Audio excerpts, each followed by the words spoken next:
मुख्य रस्ता सोडून घोडी जेव्हा थेऊरच्या रस्त्याला लागली तेव्हा सूर्य पश्चिम क्षितिजाकडे झुकला होता. झालेल्या रपेटीने घोडी घामाने निथळत होती. पाहता पाहता थेऊर दिसू लागले. देवालयाच्या शिखराचे दर्शन होताच माधवरावांनी लगाम खेचला. वेग मंदावला आणि माधवरावांनी हात जोडले. बसक्या टेकडीवजा उंचवट्यावर वसलेले थेऊर निहाळीत माधवराव जात होते. त्या टुमदार गावाभोवतीची कूस नजरेत भरत होती. वाड्याचा दक्षिणोत्तर तट त्यात प्रामुख्याने दिसत होता. वाड्याचे वरचे मजले दिसताच माधवरावांच्या चेहऱ्यावर अकारण हसू फुटले आणि त्यांनी टाच दिली. घोडी उधळली आणि माधवराव वेगाने थेऊरकडे सुटली. घोडी उधळली आणि भरधाव वेगाने थेऊरकडे सुटली. घोड्यांच्या टापांच्या आवाजाने पेशव्यांच्या आगमनाची वर्दी केव्हाच थेऊरात जाऊन पोहोचविली होती. थेऊरच्या प्रवेशद्वाराशी बरीच मंडळी गोळा झाली होती. मुजऱ्यांचा स्वीकार करीत माधवराव वाड्याजवळ आले. सेवक पुढे धावला. घोडे धरताच माधवराव उतरले. वाड्याच्या नगारखान्यावर नौबत झडत होती. पेशवे आल्याची वर्दी साऱ्या गावभर पसरत होती. नाना रामशास्त्री उभे होते. उपरणे सावरीत नाना पुढे झाले. काय नाना, केव्हा पोहोचला? 2 प्रहर दिवस असताच तुम्ही मुक्काम गाठला, नाना म्हणाले. बोलता बोलता माधवरावांचे लक्ष पाठीमागे गेले. पाठीमागे रामजी उभा होता. हातातील पोहची सारखी करीत माधवरावांनी विचारले, रामजी जी काय करता हे तुमच्या मालकीणबाई? देवळात गेल्या जी. इतर मंडळींकडे वळून माधवराव म्हणाले, चला आपण ही देवदर्शन करूनच वाड्यात जाऊ. माधवराव मंदिराच्या दिशेने निघाले. पाठोपाठ पटवर्धन, घोरपडे, नाना, त्रिंबकराव, इच्छारामपंत ढेरे, दरेकर ही मंडळी जात होती. देवालयाजवळ ते पोहोचले. प्रवेशद्वारी सेवक उभे होते. माधवराव पुढे झाले. त्यांनी प्रवेशद्वारातून आत पाऊल टाकले. समोरच्या चिंचोळ्या ओवरीतून त्यांनी पाहिले. देवालयाचे अंगण मोकळे होते. अचानक हसण्याचा आवाज त्यांच्या कानांवर आला. चारी बाजूंनी ओवऱ्यांनी बंदिस्त असलेल्या देवालयाच्या अंगणातून एक दासी हसत पळत जात होती. तोच दुसरी धावताना दिसली. त्याच वेळी कुठल्या तरी ओवरीतून आवाज उठला, साई सुट्ट्यो. माधवराव गरकन वळले. पाठीमागून येणाऱ्या शास्त्रीबुवांना सावरता आले नाही. माधवरावांचा धक्का त्यांना लागला. माधवराव कुजबुजले, बाहेर चला. वाट काढीत गडबडीने माधवराव बाहेर आले. पाठोपाठ सारी माणसे आली. ती गोंधळात पडली होती. शास्त्रीबुवांनी विचारले, का श्रीमंत? आत खेळ चालला आहे वाटतं, त्यात व्यत्यय नको, आपण तो वर इथंच बसू. आपले हसू दाबण्याचा रामशास्त्री प्रयत्न करीत होते. नाना तोंड फिरवून उभे होते. काय बोलावे हे कोणालाच कळत नव्हते. असा थोडा वेळ गेला आणि रामजी तेथे आला. सारी मंडळी देवळासमोर उभी असलेली पाहून त्याने विचारले, सरकार बाहेर का उभे? रामजी, अरे आत खेळ चालला आहे, माधवरावांनी सांगून टाकले. मग तो सोपस्तवर बाहेर उभा राहणार का काय? थांब रामजी, होऊ दे त्यांचं, आम्हाला गडबड नाही. छा. ती कल्पना न पटून रामजी म्हणाला, असं झालंय का कधी? माधवरावांच्याकडे न पाहता रामजी आत घुसला. चौकात येताच त्याने पाहिले. एका ओवरीतून रमाबाई हसत बाहेर पडत होत्या. पाठोपाठ विठी धावत होती. दोघी मोठ्याने हसत होत्या. रामजीने हाक मारली, अक्कासाहेब. रमाबाई थांबल्या. त्यांनी रामजीला पाहिले. कपाळीचा घाम पदराने टिपत रामजीजवळ येत त्या म्हणाल्या, काय रामजी काका, काय काय? सरकार कवाधरण दारात येऊन शान उभी आहेत. खरं? रमाबाईंनी विचारले. काहीतरीच सांगतोय रामजी काका, नाक उडवत विठी म्हणाली. तोवर रमाबाईंच्या इतर सख्या तेथे गोळा झाल्या होत्या. त्या सर्वांवर नजर टाकीत विठीला म्हणाला, तू लय शानी, एवढी नौबत जडली ती बी ऐकू नाही आली. सरकार आत येऊन तुमचा खेळ बघून माघारी वळलं, तरी बी खेळतायसच. खेळ का सोंग, बघ जा दारात उभं आहेत. अगो बाई, म्हणत रमाबाईंनी तोंडावर हात नेला. चटकन पदर सावरून त्या चालू लागल्या. पाठोपाठ साऱ्या जणी जात होत्या. रामजी काका पुढे झाला. रामजीला बाहेर येताना पाहून सारे बाजूला झाले. मंदिराबाहेर येताच रमाबाईंची नजर माधवरावांच्याकडे क्षणभर गेली. माधवरावांच्या चेहऱ्यावर मिस्कीन हसू होते. क्षणात रमाबाईंची नजर खाली वळली आणि त्या झटकन पुढे झाल्या. वाड्याच्या अलीकडच्या दरवाजातून त्या दिसेनाशा झाल्यावर माधवराव मंदिराकडे वळले. मंदिराबाहेर चढाव काढून माधवरावांनी मंदिरात प्रवेश केला. गाभाऱ्यात शेंद्राने मढवलेली स्वयंभू श्री चिंतामणीची 1.5-2 हात उंचीची मोठी बैठी मूर्ती होती. दोन्ही बाजूंच्या पेटत्या समयांच्या उजेडात गाभारा प्रकाशला होता. काही क्षण माधवराव टक लावून त्या मूर्तीकडे पाहत होते. त्यांचे हात जोडले गेले, नेत्र मिटले गेले. सारे हात जोडून उभे होते. रामशास्त्रींचे ओठ पुटपुटत होते. जेव्हा माधवरावांनी डोळे उघडले तेव्हा पुजाऱ्याने त्यांच्या हाती फुले दिली. ती देवाला अर्पण करून माधवराव परतले. सारे समोरच्या मंडपात आले. तेथून देवाचा गाभारा दिसत होता. तिथल्या फरशीवर माधवराव बसू लागलेले पाहताच इच्छारामपंत पुढे होऊन म्हणाले, थांबावं श्रीमंत, एवढ्यात बैठक येईल. आपण सरळ इकडेच याल याची कुणालाच कल्पना नव्हती. माधवराव हसून म्हणाले, नको पंत, आम्ही खालीच बसतो. देवाच्या दरबारात आमची हीच जागा योग्य आहे. काय म्हणता शास्त्री बुवा? खरं आहे श्रीमंत, सर्वांवर सत्ता त्याची, पण हे फार थोड्यांच्या लक्षात येतं. जे जे घडते ते त्याच्याच आज्ञेनं आणि इच्छेनं. माधवराव फरशीवर बसले होते. ते रामशास्त्रांना म्हणाले, पण शास्त्री बुवा, श्री गजाननानं जी जबाबदारी टाकली ती अगदी कशी पेलणार हे कळत नाही. का? आमचं वय लहान, अनुभव आज आणि राज्याची परिस्थिती एवढी बिकट. तंजावर पासून अटकेपर्यंत दरारा असलेली मराठी दौलत चारी बाजूंनी खिळखिळ झालेली. निजाम हैदरांसारखे प्रबळ शत्रू जुना अपमान भरून काढण्यासाठी सज्ज झालेले. उत्तरेत कुणाचा पायपोस कुणाच्या पायात नाही. सदरात एकी नाही. घर कर्जबाजारी झालेले. वडीलधाऱ्या माणसांचा आधार नाही. ह्या परिस्थितीत अकाली अचानक पडलेल्या एवढ्या मोठ्या जबाबदारीनं मन अगदी अस्वस्थ होऊन जातं. कैक वेळी रात्रीच्या रात्री डोळ्याला डोळा लागत नाही. श्रीमंत, ज्याने ही जबाबदारी टाकली त्याला त्याची काळजी. आपण गणेश स्तोत्र नेहमी पठण करता. ती नावे आठवली तरी ही चिंता दूर होईल. तो मंगलमूर्ती आहे, विघ्नहर्ता आहे. त्याचेच नाव सिद्धिविनायक आहे. त्याच्यासारखा पालक असता भीती कसली? शास्त्री बुवा, ते खरं, पण आमचं वय पडलं लहान. वयावर का कर्तबगारी अवलंबून असते श्रीमंत? तसं असतं तर 16व्या वर्षात तोरणा सर करून छत्रपतींनी मराठी राज्याची मुहूर्तमेढ रोवली नसती. विसरता तुम्ही. माधवराव निश्वास सोडून म्हणाले, कुठे तो थोर युगपुरुष आणि कुठे आम्ही? त्या शिवछत्रपतींना जिजामातोश्रींचा आधार होता. दादोजी कोंडदेवांसारखे मुत्सद्दी सल्लामसलत देणारे होते. तानाजी येसाजी सारखे प्रखर स्वामिनिष्ठ सेवक होते. एका माणसाची बुद्धी राज्यस्थापनेला उपयोगी पडत नाही शास्त्री बुवा. मग आपणाला तरी काय कमी आहे? गोपाळराव पटवर्धनांनी विचारले. नाना, शास्त्री बुवांच्या सारखी माणसे आपल्याकडे आहेत. घोरपडे विंचुरकर दरेकरांसारखे खंदेवीर आहेत. विस्कटलेली घडी हा हा म्हणता बसवता येईल. जेव्हा तो भाग्याचा दिवस उजडेल तेव्हा खरं. माधवराव म्हणाले, आमची सर्व भिस्त तुमच्यासारख्या अनुभवी मंडळींवरच आहे. तुम्ही आहा म्हणून तर ह्या जबाबदारीची भीती आम्हाला वाटत नाही. त्याच हेतूने आम्ही तुम्हाला इकडे घेऊन आलो. बोलता बोलता केव्हा अंधार पडू लागला हे कळले नाही. मंदिराच्या प्रवेशद्वाराशी जेव्हा मशाली पेटवल्या गेल्या तेव्हा सारे भानावर आले. माधवराव उठले. ते नानांना म्हणाले, नाना, उद्याची अभिषेकाची सर्व व्यवस्था झाली ना? होय. वेळ होऊ देऊ नका. उद्या आपल्याला परतायचं आहे, तशी ताकीद दिली आहे. चला वाड्यात जाऊ. देवदर्शन घेऊन सारे वाड्याकडे वळले. छबिनाच्या शिपायांचे मुजरे घेऊन माधवराव दिवाणखान्यात वळले. शामदान्या समयांच्या उजेडात दिवाणखाना उजळला होता. छताला टांगलेल्या झुंबरांचे लोलक आत येणाऱ्या वाऱ्याबरोबर किणकिणत होते. दिवाणखान्यात गालिचांची बैठक अंथरली होती. मध्यभागी जरी कलाबत्तून सजलेली बैठक होती. माधवराव बैठकीवरील मखमली लोडाला टेकून बसले.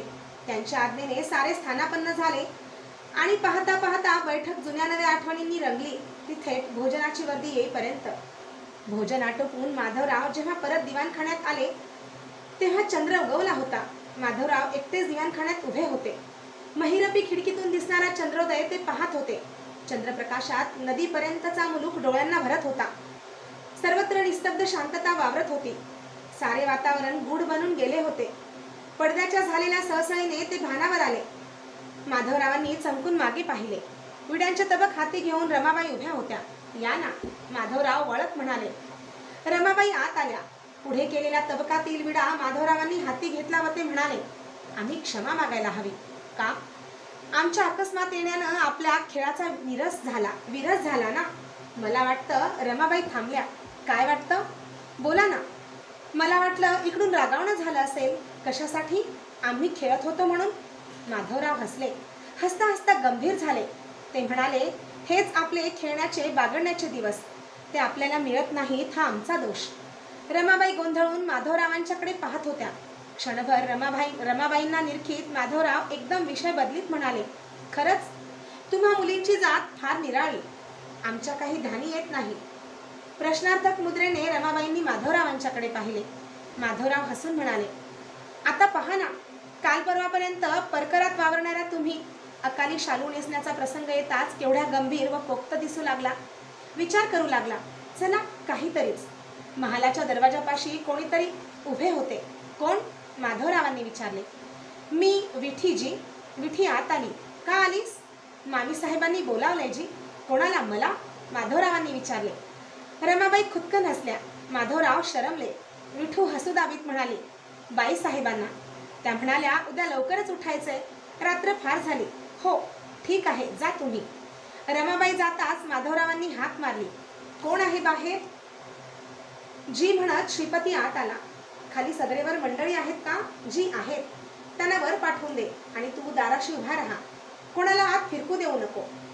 थोड्या वेळात दिवाणखान्यात रामशास्त्री, नाना, घोरपडे, पटवर्धन, रास्ते, ढेरे प्रवेश करते झाले आणि दाराशी श्रीपती खडा राहिला.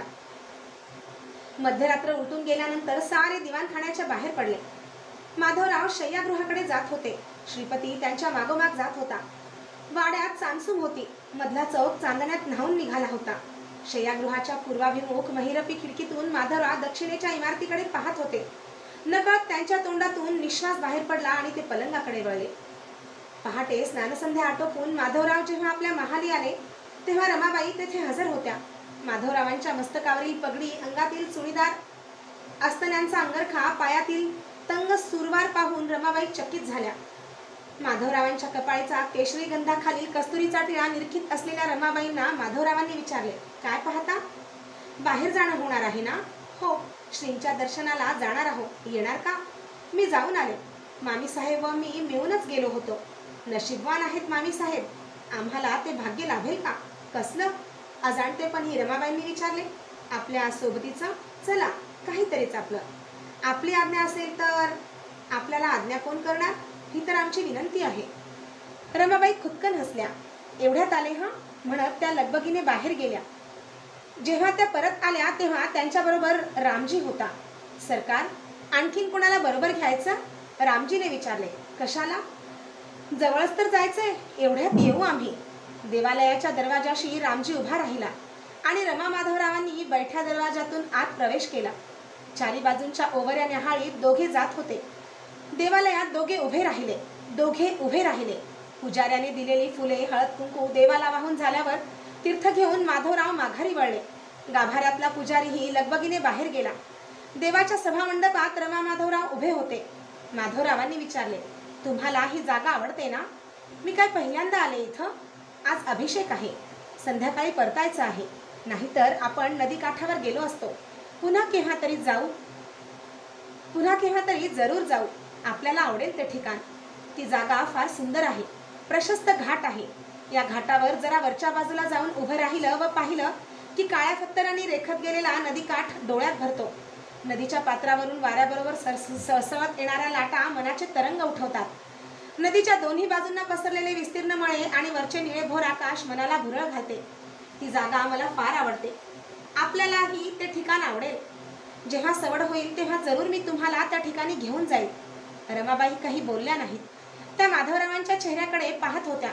माधवराव भान विसरून सांगत होते, किती लवकर दिवस जातात नाही? तुम्हाला आठवतं? मातोश्रींच्या समवेत आपण येथे आलो होतो. तू परकरी पोर होतीस. आपण याच ओटीवर खेळत होतो. खड्यांचा डाव खेळताना माझ्यावर उलटला. मी चिडलो. तू ओणवी घेऊन खडे वेचीत असता मी तुझ्या पाठीत बुक्की घालून पळालो. तू कळवळलीस आणि दुसऱ्या ओवरीत जेथे मातोश्री बसल्या होत्या तिकडे रडत गेलीस. भीतीने माझा जीव थरथरला. तू तक्रार सांगत असता मी आडून ऐकत होतो. तुझी तक्रार ऐकून साऱ्या जणी तुलाच हसल्या. मातोश्री म्हणाल्या, खोळी कुठली? अगं, नवऱ्यानं मारलेलं कुणी चारचौघात सांगतं का? मी सांगेन हा माधवाला. रमाबाई आश्चर्यचकित होऊन ते ऐकत होत्या. त्या म्हणाल्या, आपल्याला आठवण आहे तर. मला वाटलं आपण सारं विसरला असाल. ह्या मधुर आठवणी का कुणी विसरतं? उलट त्या तर जन्माच्या सोबती होऊन राहतात. ह्या जागेत त्या सुंदर आठवणी कुठल्याच नाहीत. वारंवार माझ्या मनात त्या घोळत असतात. त्यांनी माझ्या थकल्या मनाला दिलासा मिळतो. अनेक वेळा तीर्थरूपांच्यासह मी इथं आलो आहे. नदी काठावर मनसोक्त खेळलो आहे. कंटाळा आला की केव्हा ही पागीतील घोडी सोडावी, रिसालदार बरोबर घ्यावे आणि थेऊर गाठावे असे अनेक वेळा झालेले आहे. ह्या थेऊरला आलो की समाधान वाटते. देवाच्या वास्तव्याची जाणीव खरोखर इथेच होते. आपल्याला एक विचारू का? विचारा ना, माधवराव म्हणाले. काल मी आले तेव्हा कानांवर आलं की श्रींच्या अभिषेकासाठी पुण्याहून फुलं आणून घेतली आहेत. उपाध्याय म्हणत होते की इथे फुलं मिळत नाहीत. झाडं लावली तरी उन्हाळ्यात पाण्याच्या अभावी ती टिकत नाहीत. श्रींच्या पूजेस्तव इथे सदैव फुलणारी बाग हवी असं वाटतं. छान, आवडलं आम्हाला. पुन्हा जेव्हा तुम्ही येथे याल तेव्हा जरूर हा बदल झालेला तुम्हाला दिसेल. चला आपण निघू, परत अभिषेकाला यायचं आहे. अभिषेक आटोपून भोजन व्हायला 2 प्रहर झाले. माधवराव भोजन उरकून जेव्हा माडीवर गेले तेव्हा त्यांच्या महालात रमाबाई विड्याचे नक्षीदार रौप्य तबक घेऊन उभ्या होत्या. तबकात एक गोविंद विडा होता. रमाबाईंनी तबक पुढे केले तेव्हा माधवरावांनी विचारले, आपलं भोजन झालं ना? हां, हो. आम्हाला विडा नको का? आश्चर्याने रमाबाईंनी विचारले.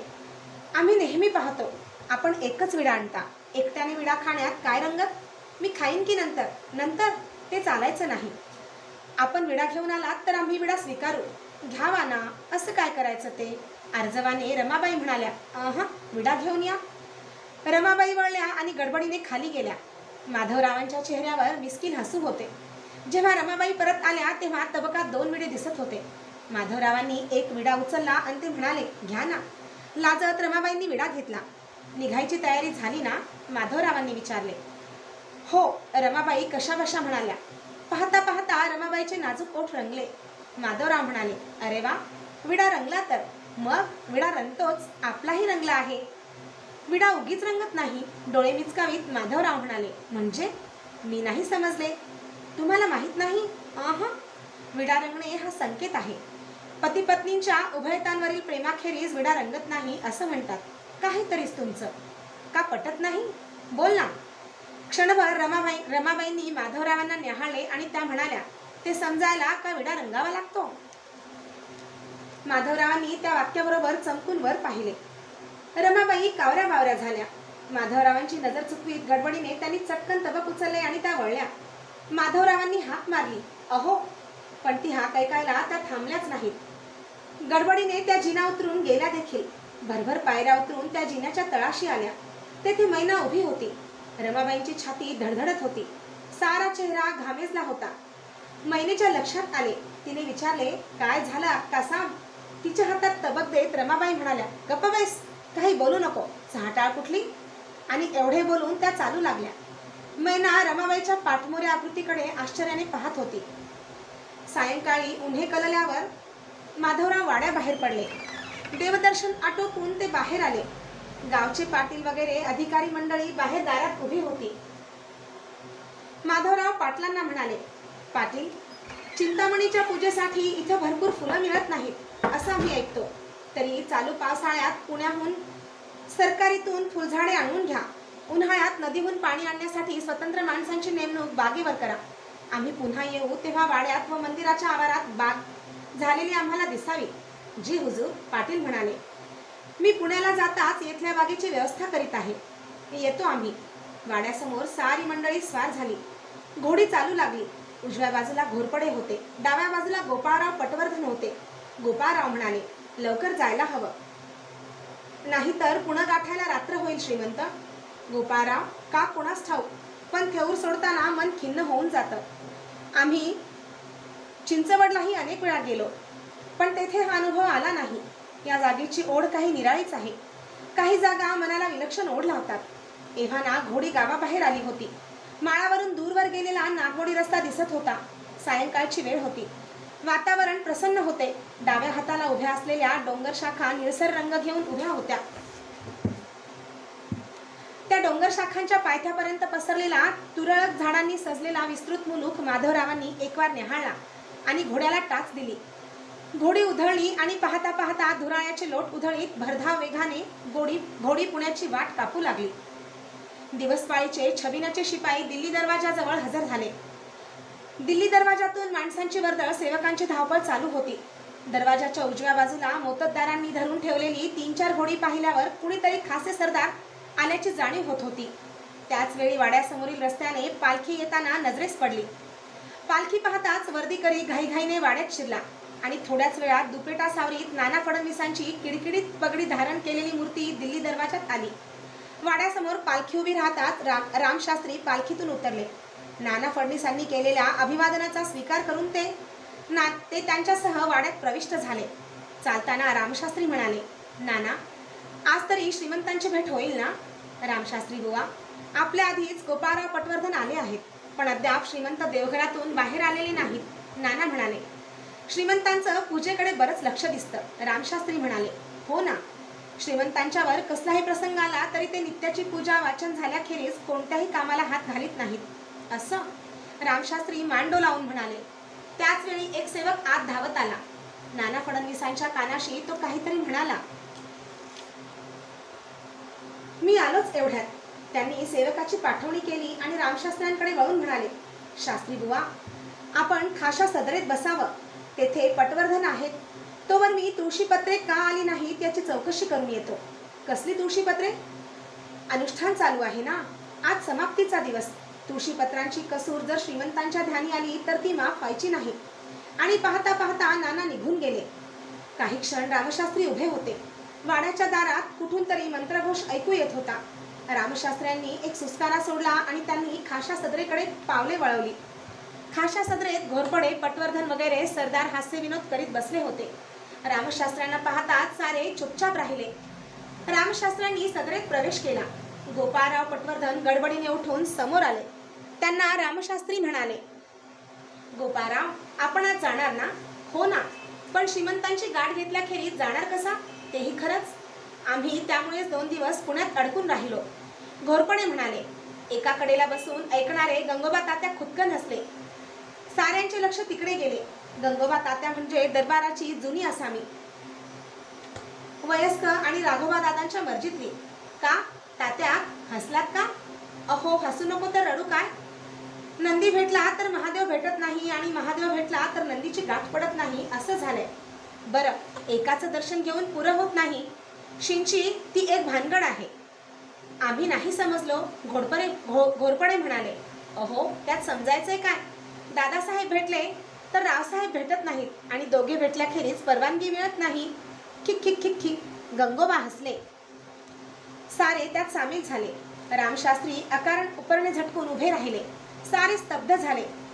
टपोऱ्या मोत्यांच्या भिकबाळीने शोभिवंत झालेली कानाची पाळी लालबुंद दिसू लागली.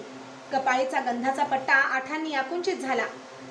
आपली धारदार नजर गंगोबांवर रोखून शास्त्री बुवा म्हणाले, तात्या, आता एवढंच सांगा की महादेव कोण आणि नंदी कोण? नाही, त्याचं असं. गंगोबा तात्या चाचरत म्हणाले, मी तसं म्हणण्याचा समजलं. रामशास्त्री म्हणाले, तात्या, तुम्ही दरबारची जुनी माणसं. खाशा साऱ्यांबद्दल काय बोलायचं, कुठं आणि कसं याची जाणीव तुम्हाला असायलाच हवी. एखाद्या वेळी ही जबान घात करून बसेल, तिची काळजी घ्या. आणि एवढे बोलून रामशास्त्री झटकन बाहेर पडले. ते 4 पावले गेले असतील नसतील तोच नाना फडणवीस समोरून आले. का शास्त्री बुवा, लवकर उठला? जवळजवळ मस्तकावर आलेल्या सूर्याकडे रामशास्त्रांनी पाहिले आणि ते म्हणाले, लवकर? नाना, आम्ही श्रीमंतांच्या सारखे स्वतंत्र थोडेच आहोत. चाकरीचे सेवक आम्ही. न्यायासनाची जोखीम. कचेरीत काय म्हणत असतील, पण श्रीमंत येतीलच एवढ्यात. त्यांचा आग्रह धरणारा मी कोण? मी 2 दिवस येऊन जातो आहे. कचेरीच्या वेळेआधी भेट घडत नाही. संध्याकाळी यावं तर पोथी वाचन, कीर्तन हे चालू. श्रीमंतांना आम्ही येऊन गेल्याचे कळवा. जेव्हा आज्ञा होईल तेव्हा भेटीला येईन मी. नाना रामशास्त्र्यांच्या मागे जात होते. शास्त्री बुवांचा संताप त्यांना माहीत होता. तेवढ्यात त्यांचे लक्ष जाणाऱ्या श्रीपतीकडे गेले. त्यांनी हाक दिली, श्रीपती. जी म्हणत श्रीपती आला. सरकार दिवाणखान्यात आलेत. तुम्हालाच बोलवायला सांगितलंय त्यांनी. शास्त्री बुवा, नाना आनंदाने म्हणाले. शास्त्री बुवा वळले. नाना म्हणाले, श्रीमंत दिवाणखान्यात आले आहेत. आपण क्षणभर थांबा, मी श्रीमंतांना वर्दी देतो. रामशास्त्र्यांनी संमतीदर्शक मान हलविली आणि श्रीपती बरोबर नाना जिन्यावरून वर गेले. काही वेळाने श्रीपती आला आणि त्याने रामशास्त्र्यांना बोलावण्याची वर्दी दिली. माधवराव आपल्या महालात मंचकावर बसले होते. शास्त्री बुवा जाताच ते उठून उभे राहिले. शास्त्री बुवांनी केलेल्या अभिवादनाचा स्वीकार करून ते म्हणाले, या शास्त्री बुवा, आम्हाला नानांनी सांगितलं की 2 दिवस आपण येऊन गेलात, पण आपली भेट होऊ शकली नाही. खरं आहे ते श्रीमंत. स्नानसंध्या जप वगैरे आटोपायला वेळ लागतो. या गोष्टी मनाजोग्या झाल्या नाहीत तर मनाला प्रसन्नता वाटतच नाही. खरं आहे, पण एवढं कसलं तातडीचं काम काढलं? तातडीचं नाही, रामशास्त्री म्हणाले. पण आता उरलेले आयुष्य गंगेच्या काठी ईश्वर चिंतनात काढावे असे वाटते. तेव्हा आपल्या सेवेतून मुक्तता व्हावी एवढीच इच्छा व्यक्त करण्यासाठी मी आलो होतो. माधवरावांचा स्वतःच्या कानांवर विश्वास बसत नव्हता. नानांनाही तो धक्का अकल्पित होता. स्वतःला सावरीत रामशास्त्री खंबीर आवाजाने म्हणाले, श्रीमंत, ही न्यायाधीशाची जागा फार जोखमीची. निर्णय निश्चित करण्यासाठी फार श्रम व वेळ जातो. त्यामध्ये वेदाध्ययन व नित्यपाठही होत नाही. तेव्हा ठरवलं की गंगेकाठी जावं व निवांतपणे ईश्वर सेवेला वाहून घ्यावं. पण शास्त्री बुवा, हा निवृत्तीचा मार्ग एकदम का सुचला? तुम्हाला माहीत आहे आम्ही तुम्हाला केवढे मानतो ते. राज्याच्या अशा बिकट परिस्थितीत आपल्यासारख्या वडीलधाऱ्या माणसांचा आम्हाला मोठा आधार वाटतो. तेही खरं, पण आम्ही कोणाचा आधार शोधायचा का? आम्ही नाही. रामशास्त्री कारण नसताना खाकरले. त्यांनी उपरने झटकले. श्रीमंत स्पष्ट बोलतो, याची माफी असावी. आपण ब्राह्मण आहात. वेदाध्ययन, स्नानसंध्या, जपतप हाच खरा ब्राह्मण धर्म. तो आपण कटाक्षाने पाळता आहात. याचं आम्हाला कौतुक वाटतं. पण श्रीमंत, आपण ब्राह्मण असून क्षात्रधर्म स्वीकारला आहे. आपण पंतप्रधान आहात. राज्याची जबाबदारी आपल्या शिरावर आहे. प्रजापालन हे आपलं कर्तव्य, किंबहुना तो तुमचा धर्म आहे. ती कर्तव्य कुणी करायची? जेव्हा आम्ही येऊ तेव्हा आपण होम हवनात, पूजेत, अनुष्ठानात गर्क. आमच्यासारख्या अधिकाऱ्यांनी सल्लामसलत घ्यायची ती कोणाची? स्तंभित होऊन माधवराव ते ऐकत होते. भानावर येत ते म्हणाले, पण शास्त्री बुवा, आम्हाला वाटले की आपण तरी आमचं. थांबलात का श्रीमंत? बोला. कौतुक करू हेच ना? जरूर. आपणाला वेदाध्ययन जपतप करायचं असेल तर त्याला कोण आडकाठी करेल? त्यासारखं पवित्र कर्तव्य नाही. पण काय? पण ते मसनदीवर बसून नव्हे. जर राज्याची कर्तव्ये पार पाडून हे करता येत नसेल तर श्रीमंत, माझा आपल्याला स्पष्ट सल्ला आहे. मसनद सोडा. मी आपणाला साथ देईन. आपण दोघेही गंगाकाठी जाऊ आणि तेथे उर्वरित आयुष्य घालवू. माधवरावांना काय बोलावे हे सुचत नव्हते. सुन्न होऊन ते ऐकत होते. रामशास्त्री बोलत होते, श्रीमंत, काय चाललं आहे हे? दरबारचे मानकरी तासनतास तिष्ठत बसतात. कारभारी राज्यकारभार सोडून तुळशीपत्रे, बिल्वपत्रे गोळा करीत हिंडतात. ज्या शनिवार वाड्यात अटकेपार जाण्याच्या मसलती झाल्या तेथे भाऊसाहेबांनी कुतुबशहाच्या रक्ताचा विडा उचलला. जेथल्या नौबती हर दिवशी नवीन विजयाच्या बेहोशीत झडल्या, त्याच वाड्यात आज अहोरात्र होमहवनाचे धूर उठत आहेत. श्रीमंत, मुत्सद्यांच्या राजकारणाचा पट जेथे सदैव मांडला जायचा त्या शनिवार वाड्यात आज जपाच्या नोंदी ठेवल्या जातात. आज आमच्यासारख्या सेवकांनी करावे ते काय आणि निर्णय घ्यावेत ते कशाच्या जोरावर? नाना फडणीसांच्या उभ्या अंगावर मुंग्या चढत होत्या. माधवरावांचा शीघ्र कोप सगळ्यांना माहीत होता. उभ्या आयुष्यात त्यांच्या तोंडावर एवढे बोलायला कोणी धजले नव्हते. नाना म्हणाले, रामशास्त्री, कोणाला बोलताहे? माधवरावांनी त्यांना हाताच्या खुणाने थांबवले व म्हणाले, थांबा, बोलू दे त्यांना. कटू असलं तरी सत्य आहे ते. चूक आमची झाली आहे. आम्हाला ऐकून घेतलेच पाहिजे. रामशास्त्री स्वतःला सावरीत म्हणाले, तसं नाही श्रीमंत. राज्यकर्त्यांनीच अशी ढिलाई दाखवली तर ती अधिकाऱ्यात पोहोचण्याला वेळ लागत नाही. आणि इथे इमानीद्वारे सेवा होत नाही तेथे माणसाने राहू नये. आम्हाला पटतं. शास्त्री बुवा, आमची चूक झाली हे आम्हाला मान्य आहे. आम्ही तुम्हाला वचन देतो की यापुढे हा प्रकार घडणार नाही. आपण केव्हाही या. आम्ही आपल्या भेटीची आतुरतेने वाट पाहतो आहोत. हे आपल्या नजरेला येईल. गेला ना आमच्यावरचा राग? रामशास्त्री हसले आणि म्हणाले, राग आणि आपल्यावर? श्रीमंत, धन्यावर राग करून सेवकांनी जायचे कुठे? बरं, येतो मी. आज्ञा व्हावी. पण शास्त्री बुवा, आपण का आला होतात ते समजलं नाही का? आमची कान उघडणी? छे छे, तसं नाही श्रीमंत. पण वेळ झाला आहे. बाकीची मंडळी खोळंबली आहेत. आपल्या आज्ञेप्रमाणे वेठबिगारबंदीचा हुकूम काढला आहे. छान केलं. पण तो हुकूम अनेकांना जाचक वाटण्याचा संभव आहे. त्याची मुळीच काळजी करू नका. ते आम्ही पाहू. नमस्कार करून रामशास्त्री निघून गेले. नाना म्हणाले, खाली पटवर्धन घोरपडे मंडळी पाठवा ना, त्यांना भेटू आम्ही. आणि नाना शास्त्री बुवांच्या पाठोपाठ निघून गेले. माधवराव मात्र तेथेच उभे होते. अनुष्ठानाचा मंत्रध्वनी त्यांच्या कानांवर येत होता. ते खिडकीजवळ गेले. ईशान्येकडील इमारतीकडून होम हवनाच्या धुराचे लोट उठत होते. शनिवार वाड्यावर ते पसरत होते. ते असह्य होऊन माधवराव गरकन वळले. दारात पटवर्धन घोरपडे उभे होते. त्यांच्या मुजऱ्यांचा स्वीकार करून माधवराव म्हणाले, या ना, आत या. दोघे आत आले. माधवराव म्हणाले, गोपाळराव, आज जाणार तुम्ही? हो. आईसाहेबांना भेटलात? हो. घोरपडे, तुम्हीही जाणार? जी, गेले 2 दिवस तळ हलवण्याचा विचार करतो आहे. उरळीच्या तहापासून आमचा मुक्काम इथेच आहे. फार दिवस झाले. खरं आहे, पण तुमच्यासारखी गोपाळरावांसारखी निकटची माणसं जवळून हलू नयेत असं वाटतं. जेव्हा आज्ञा होईल तेव्हा पुन्हा सेवेला हजर आहोत आम्ही. घोरपडे म्हणाले, त्यात संशय नाही. त्याची आम्हाला खात्री आहे. गोपाळराव, गोविंद हरींना आमचा नमस्कार कळवा. वारंवार क्षेमसमाचार कळवीत जा. घोरपडे, मातुश्रींना आमचा नमस्कार सांगा. जेव्हा आम्ही दक्षिणेत येऊ तेव्हा जरूर भेटीला येऊ म्हणून कळवा. दोघे मुजरा करून निघून गेले. श्रीपती आत आला. सरकार, मामा आले. पाठवा त्यांना आत. त्र्यंबकराव मामा आत आले. त्यांचा चेहरा प्रसन्न दिसत होता. ते म्हणाले, श्रीमंत, आपण हुकूम केल्याप्रमाणे अश्वशाळेकडे अरब घोडी घेऊन आले आहेत. 12 जनावरे आहेत. सगळी चांगली आहेत. सगळी चांगली आहेत? माधवरावांनी विचारले. दृष्टी ठरत नाही इतकी चांगली आहेत. तेव्हा आपण जरूर आम्ही येऊ. माधवराव म्हणाले, अरे रे, जरा आधी सांगितले असते तर.